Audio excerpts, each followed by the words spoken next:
eu vou passar a palavra a nossos convidados, né, para que a gente possa dar início a essa conversa. André Porto Ancona Lopes, né, é doutor em História Social pela USP e arquivista também pela USP.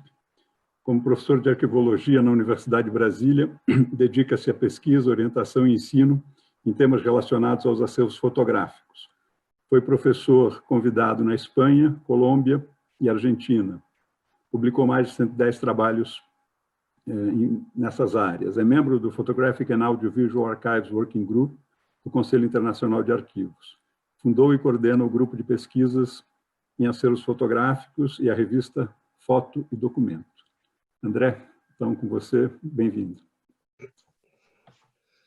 Boa noite a todos, né? Antes de mais nada, eu queria agradecer ao convite, né? Foi uma feliz surpresa para a gente poder manter a mente ativa nessa época de quarentena, né? E eu vou trazer aqui, são mais provocações que outras coisas, né? As pessoas que me conhecem vão dizer, nossa, o André fazendo provocação, que novidade. Tá? Pode rolar, Fábio, por favor? Acho que a primeira questão que a gente teria que pensar dentro da proposta dessa série de encontros do evento do Moreira Salles, existe uma questão latente que é a relação entre fotografia e memória, né? Então, acho que o primeiro ponto, não vou entrar nessas questões, são mais pontos para a gente pensar do que eu vá debatê-los, tá? É pensar o que é memória, né? Então, por exemplo, o Michel falou em processos de memória, né, que, teoricamente, eles estariam como fixados. Para mim, eu não consigo pensar a memória como algo a ser preservado. Eu consigo pensar na preservação de insumos para a memória, e aí temos os documentos, as fotos, as imagens operando um papel importante, e a memória é algo que você constrói continuamente, tanto que essa memória sempre é mutável, né? Então, a questão principal é a gente pensar qual que é o papel que as fotografias vão operar nesse memória, nesse processo, né? E se a gente está falando que vão operar nesse processo, a discussão, memória é um processo ou memória é algo estático? Eu lembro quando, infelizmente, pegou fogo lá no Museu Nacional e as pessoas falaram, se queimou a memória. Eu não sei se a memória foi queimada, porque a memória a gente constrói a cada dia, né? Quando a gente está falando de memória, sobretudo com fotografias, com imagens, a gente está falando de uma memória pessoal ou de uma memória coletiva? E aí vem outra pergunta, as fotos pessoais, elas operam na memória coletiva? Elas contribuem, né? E quando a gente fala, eu falo muito em fotografia, né? Agora, a proposta do evento, pela própria chamada, fala em imagens. Imagens digitais e fotos são coisas equivalentes? Ou não são equivalentes, mas são similares? Ou não são similares, são diferentes, mas estão relacionadas? Qual que é esse tipo de relação? São complementares, não são? Acho que essa discussão seria importante, né? A gente fixar alguns parâmetros conceituais. E também pensar na eterna discussão do ovo e da galinha, quem que vem antes? Quando a gente está falando em foto e imagem, se elas são coisas diferentes. A foto ou a imagem? Eu tenho processos de pensar a imagem mental que depois eu produzo a foto, ou através de uma foto eu produzo a imagem? E qual que é a relação desse binômio foto-imagem com a memória? Quem vem antes, né? A memória é uma memória pessoal, que vem antes da coletiva, ou a memória coletiva trabalha a pessoal? Você passa, Fábio, por favor? Então, a questão de fundo não é resolver essas indagações, mas eu acho que a gente não avança muito na discussão se a gente não chegar em alguma solução para essas indagações, ainda que seja uma solução operativa, uma solução operacional, né? Outra coisa que eu acho importante que a gente discuta é pensar as fotografias nos acervos pessoais, elas têm uma série de variáveis, né? Então, por exemplo, quando eu falo num acervo pessoal, eu tenho fotos, né? Mas eu tenho as fotos que foram recebidas por mim, um evento que eu estive presente, não fotografei, e alguém fotografou, né? E me manda essa foto. Mas eu tenho a própria foto que eu tirei de um evento. Eu tenho também fotos que eu recebo, que eu produzo, que eu não quero que elas durem. Elas são feitas para ter uma vida extremamente efêmera, né? Por exemplo, você está combinando de se encontrar com alguém para ir tomar uma cerveja no bar e a pessoa fala, onde você está? Você fala, estou do lado da placa tal, e a pessoa não vê. Você tira a foto com o celular da placa tal e manda para a pessoa. Encontrou o seu amigo, pronto, acabou, essa foto pode ser jogada fora. Ou eu tenho fotos também que eu quero que elas durem. Eu quero que elas sejam guardadas, que elas perdurem. E esse durar significa memória ou simplesmente significa outra coisa? Eu tenho outras variações também em relação ao meio, né? Eu tenho fotografias analógicas, eu tenho fotografias que são nativas digitais. Hoje em dia, praticamente tudo é nativo digital. Mas quando eu estou falando de um acervo pessoal, eu tenho muitas fotos analógicas que ainda sobrevivem, né? Sobretudo nas pessoas assim, da idade assim de boa parte dos debatedores da mesa, né? Quem se identificar com isso, que vista a carapuça, quem não se identificar, não vista, né? E essas coisas elas vão variando. Então eu posso ter uma foto que foi produzida por mim, nativa digital ou analógica. Então essas 6 categorias que eu coloco aí, elas podem ser mescladas e daí eu tiro uma série de possibilidades, né? Quando eu coloco a questão, por exemplo, da forma, né? Eu tenho uma imagem original, mas muitas vezes eu tenho a cópia dessa imagem. Depois a gente vai ver alguns exemplos, né? Quando eu faço a cópia dessa imagem, exemplo, uma foto analógica que eu tinha quando criança da década de 70 e quis passar ela e fiz uma cópia digital, né?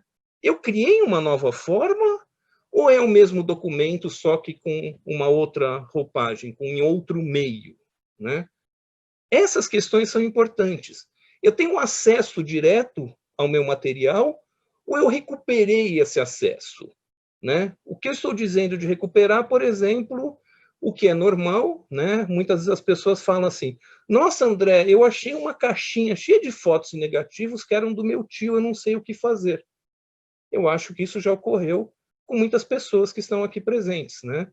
Nessa recuperação, a gente modificou o contexto da foto, então a gente está recriando essas fotos, né? Apesar de não recriar a imagem, né? Mas está recriando a significação dessas imagens.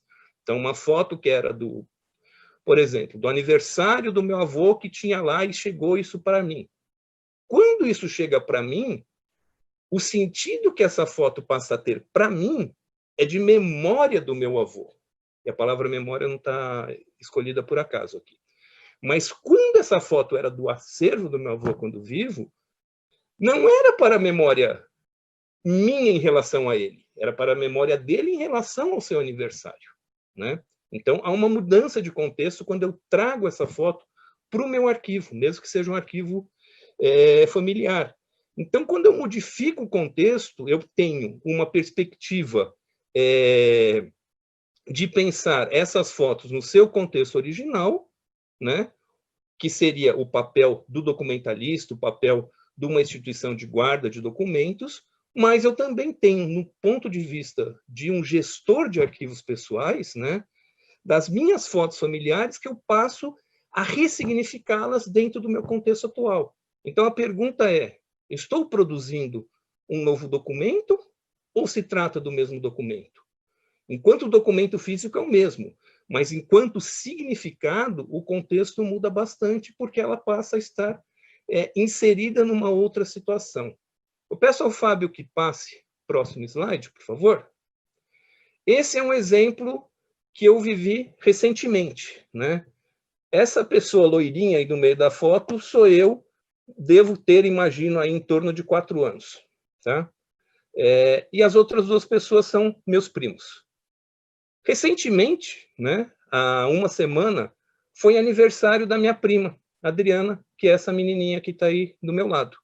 E uma das coisas que foi pedido para os primos, para os amigos, que se fizesse um vídeo surpresa para que fosse entregue a ela durante a quarentena pelos meios virtuais, né? Então, cada pessoa armou um videozinho rapidinho e depois deram um pacote de vídeos para ela. Então, eu optei por recuperar essa foto e inserir essa foto num vídeo. Mas o detalhe é o seguinte, eu não tenho ideia da origem dessa foto. Eu não tenho ideia de quem tirou essa foto, eu não tenho ideia do original fotográfico, o negativo e o primeiro positivo, na casa de quem está. Essa foto, eu pude fazer essa brincadeira com o vídeo com a minha prima, porque organizando as coisas na minha casa, em períodos de quarentena a gente começa a organizar o escritório, eu encontrei o DVD de 2004, de 2004, da festa de aniversário de 90 anos que a família fez para a minha avó. Então, foi criado um DVD com uma série de depoimentos e tinha no meio umas fotos nesse DVD. Eu exibi o DVD na minha televisão, peguei o celular, com o celular tirei a foto desse frame do DVD, na verdade, e recriei essa fotografia para passar para minha prima num outro vídeo.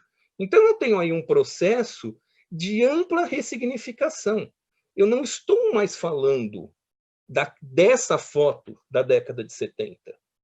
Apesar da imagem ser da década de 70, apesar dessa imagem retratar como era eu e meus dois primos na década de 70. Mas o significado mudou completamente. Então, eu não consigo mais entender essa foto hoje se eu não tiver todo esse percurso que foi de uma foto original, que isso estava no álbum de alguém, ou do meu pai, ou de algum dos meus tios, que alguém digitalizou, pôs no vídeo da minha avó, de 2004, que esse vídeo veio, se a gente pegar do ponto de vista da técnica, o percurso dessa imagem que vocês estão vendo agora é gigantesca. Então, seria o caso daquelas categorias que eu apontei, eu não estou falando mais de um original, eu não estou falando mais de uma cópia, eu estou falando de um novo documento. E eu tenho alguns novos documentos produzidos ao longo desse processo. O primeiro novo documento é o vídeo da minha avó.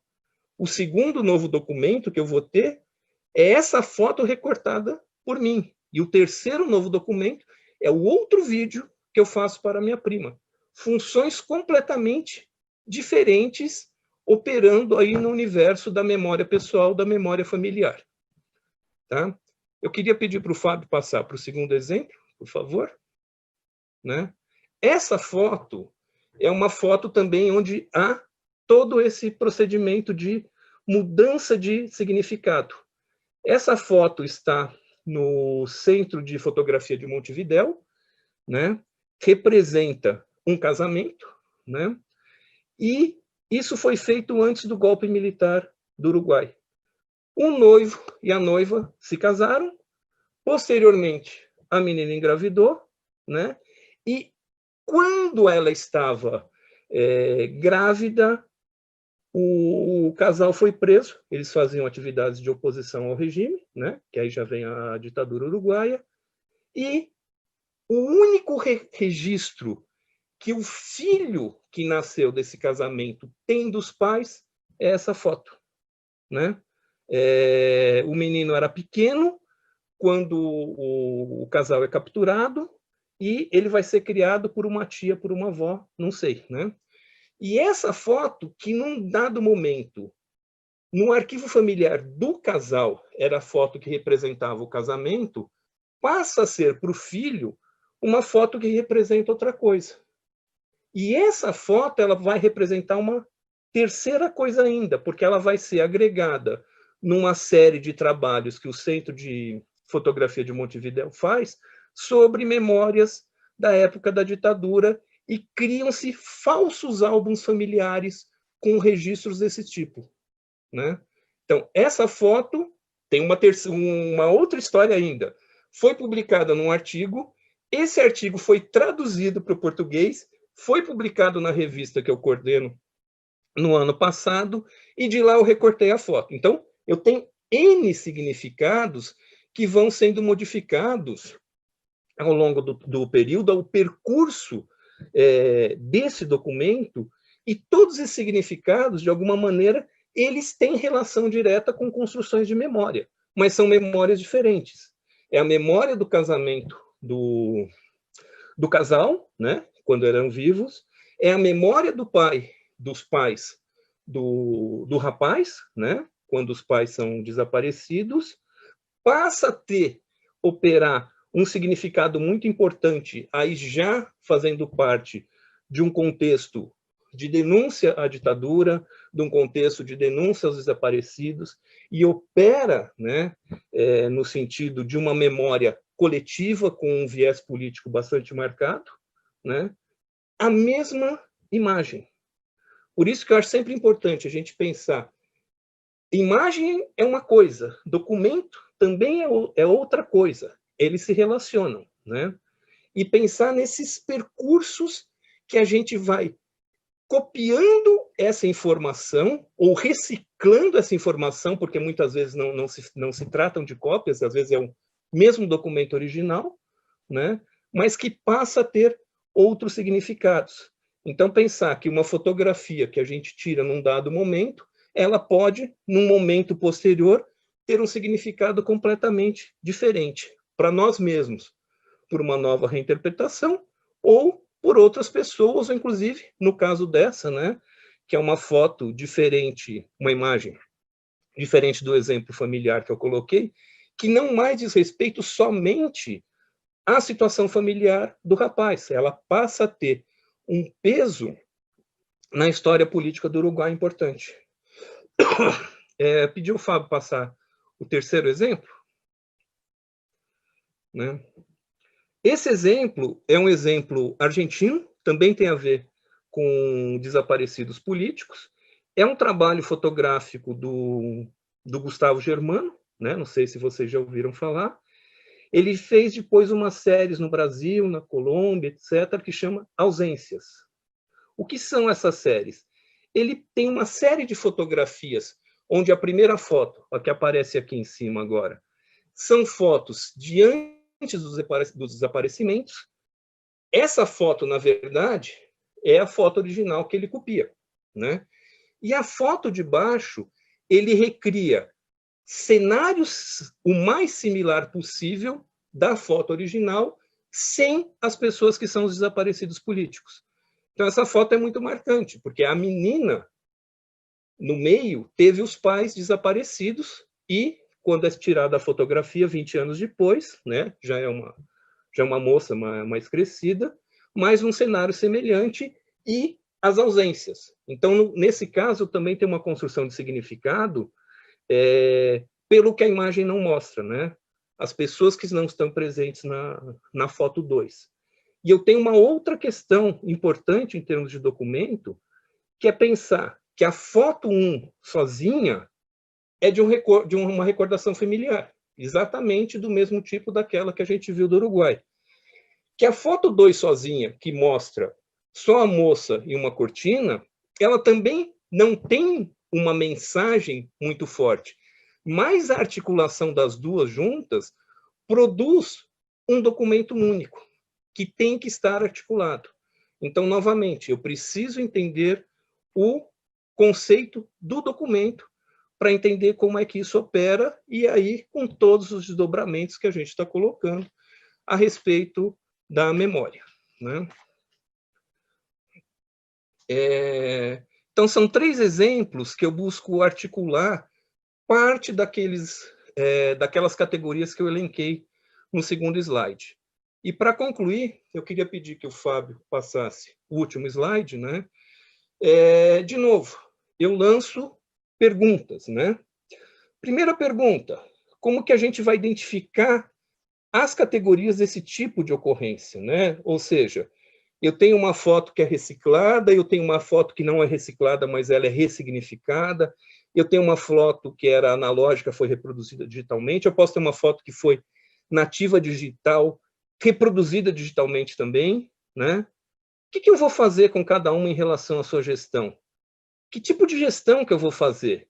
vai ser uma gestão pensado em interesses pessoais, interesses coletivos, e esses, entre aspas, interesses, como é que eles são a memória, eles são insumos para a memória, eles se relacionam como com a memória, eles não têm nada a ver com a memória, a gente esquece essa palavra.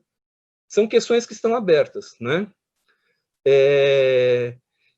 Como que eu estabeleço ou como identifico os contextos originais? Essa é a parte mais complicada de quem trabalha com fotografia. Pegando o exemplo que eu acabei de passar para vocês do Gustavo Germano, se eu pego a foto da moça na frente da cama com a cortina, aquilo nunca vai me dar a relação que ela tem com esse projeto Ausências, né? E nem a relação que ela tem com esse significado político dos pais desaparecidos. Né? Então, o contexto, pela própria definição, é aquilo que não está no documento, está no contexto, está em torno. E por não estar no documento, por mais que eu me debruce numa fotografia, por mais que eu chegue, por exemplo, numa fotografia analógica, a observar os sais de prata, eu nunca vou enxergar o contexto, porque o contexto está em volta. Né? É a história desse objeto, a história desse documento, é o percurso. Né? Como que estabelecer ou entender os novos contextos, como é que isso modifica a própria titularidade do acervo. Né? Exemplo, a foto do casal uruguaio. A titularidade era uma, que era uma fotografia do casal, de propriedade do casal, do acervo dele, passa a ser do menino, né?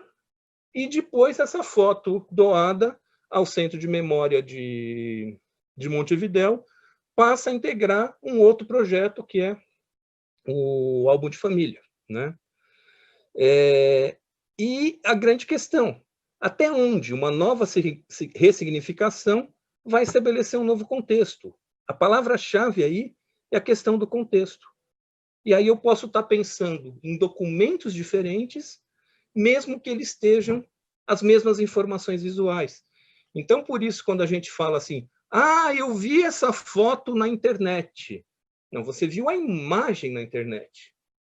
Você viu a foto se você estiver falando no documento, porque na internet, muitas vezes, isso pode estar sendo totalmente fora de contexto ou num novo contexto, sendo criada como um novo documento. Né?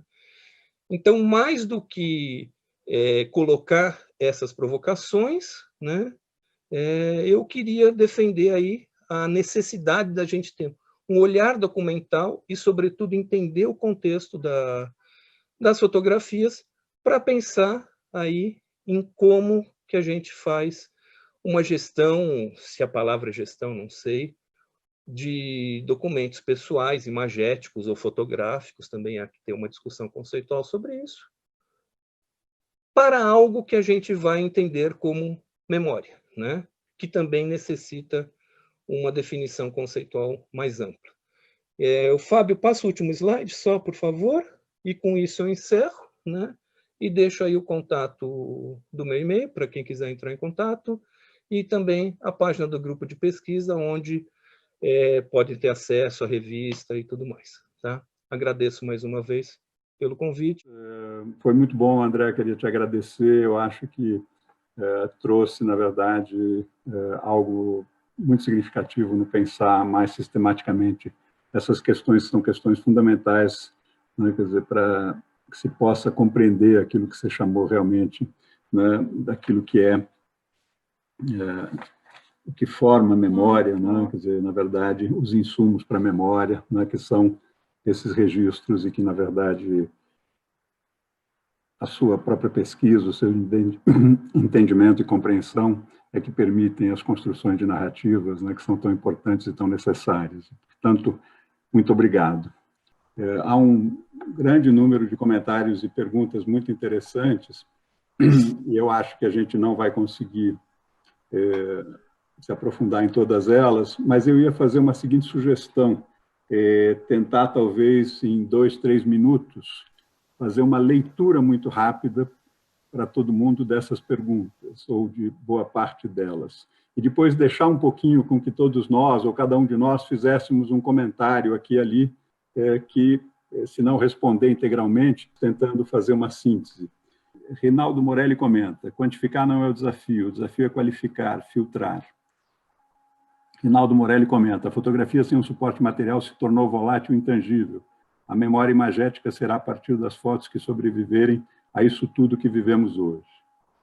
Jair Martins de Miranda comenta: André Porto, penso que a resposta para as questões de contexto que você se refere está prevista no novo padrão de inscrição Records in Context, proposto pelo Conselho Internacional de Arquivo. Tenho estudado ele há 2 anos. André Valentim pergunta: arquivisticamente, essa foto do casal pertenceria a que fundo? Qual proveniência iria para a descrição? Né? Pergunta para o André. Pergunta também para a Gisele e para o André. O print screen é uma modalidade fotográfica que replica uma memória? Foi Benedito Ferreira quem mandou essa pergunta. Eric Gomes pergunta: o significado muda de acordo com o suporte em que a fotoimagem é mostrada ou de acordo com o ponto de vista do observador e do objetivo, ao menos naquele momento da publicação? Essa para o André. Bruno Henrique Machado: como garantir os contextos de produção e contextos de uso e significado? Daniel Moutinho para o André. Você, André, só consegue pensar nessa foto a partir de todo esse histórico de recontextualizações, mas outra pessoa que a veja não vai seguir esse percurso. Quer dizer, a mesma imagem terá sentidos muito diferentes e não apenas afetivamente. Antônio Laurindo pergunta: as fotos pessoais não podem oferecer uma narrativa diferente ou complementar ao discurso produzido pelas entidades governamentais? Qual a relevância dos registros pessoais? Qual relevância os registros pessoais ganham em um contexto de negacionismo e preconceitos? Rosana de Conte diz: os recursos de guarda de arquivos digitais podem ser uma forma de preservação? André, por favor. Eu estava aqui... O Sérgio, depois eu queria pedir, você quando leu, fez uma leitura rápida, havia uma pergunta para mim que falava não sei o que de afetivo, e essa eu não peguei. No que me passaram aqui, pelo quem acompanha o negócio do Facebook, eu tenho 9 perguntas que foram direcionadas para mim. Não vou falar de todas elas, né? Obviamente que o tempo não alcança. O que eu estou fazendo, já estou pela pergunta 6, eu estou escrevendo respostas bastante concisas e diretas para que as pessoas não fiquem sem nada. Muitas perguntas elas têm referência à questão entre existir um dado significado na fotografia que é estabelecido pelo contexto original, ou pelo seu titular, ou por quem está responsável por essa foto quando ela é recontextualizada, né? Exemplo, a foto lá do Uruguai, que era do casal, passa a ser do menino e passa a integrar um novo projeto depois, né? Entre esse significado e o significado que um observador vai poder extrair dessa imagem. Então, esse significado que esse observador pode extrair ou pode construir vai ser, por exemplo, que tem a ver com a pergunta que me foi feita sobre como que a fotografia hoje pode ser usada ou ressignificada num contexto de negacionismo e de preconceitos, né? Então, uma coisa é o uso que você pode fazer dessa imagem, né? Que é um uso político, que é um uso pessoal, que é um uso afetivo. O uso é o uso que cada um quiser fazer, né? E a história é pródiga de exemplos, né? Onde departamentos de propaganda, ou mesmo, hoje em dia, assessorias de imprensa, né? Tiram determinadas fotos, registram determinadas cenas dos representantes que tentam montar uma narrativa. Então, uma coisa é o uso que você faz da imagem para a construção de memória, de história, de narrativas negacionistas, não negacionismo, não interessa. E a outra coisa é o contexto original no qual esse documento foi produzido, né? Então, não são coisas... são coisas que convivem. O grande problema é quando você não sabe o que é uma coisa, o que é outra coisa, né? Como diria o Vicente Mateus, uma coisa é uma coisa, outra coisa é outra coisa. Então, o que a gente precisa saber? Desse documento, qual que é o histórico, qual que é o percurso, qual é o trajeto, como que isso permite que a gente entenda melhor o contexto, até onde a gente consegue buscar informações sobre isso, porque muitas vezes a foto chega para a gente né? A caixinha que o Millar mostrou com as fotos e os aparelhinhos é fantástica. Muitas vezes chega naquele sentido, a gente não consegue avançar muito mais, né? Mas o fato da gente não conseguir não significa que a gente tenha que tentar e que essa informação fosse necessária. Se a gente não tem informação, a gente trabalha com a ausência da informação. Então, uma coisa é esse contexto, e outra coisa é o uso que pode ser feito a partir desse contexto. Então, o importante é separar as questões e entender que as pessoas vão usar a imagem como elas querem usar, né? Então, estou fechando aqui, é uma resposta rápida, concisa, né? E aí eu passo para o pessoal do Moreira Salles para poder encaminhar. Ok, obrigado, André. Mas eu queria agradecer muito a participação de todos, né? E agradecer muito a todos que estão também acompanhando ao vivo. A gente teve um grande número de pessoas, acho que próximo de 500 pessoas que seguiram essa conversa, o que é uma satisfação enorme, é uma dificuldade você reunir, muitas vezes, presencialmente, um grupo de 100, 150, 200 pessoas, né? E ainda mais 2 horas reunidos em torno desse tema. Então, mais uma vez, obrigado, André. Obrigado a todos vocês que estiveram conosco. Tá? Um grande abraço. Boa noite.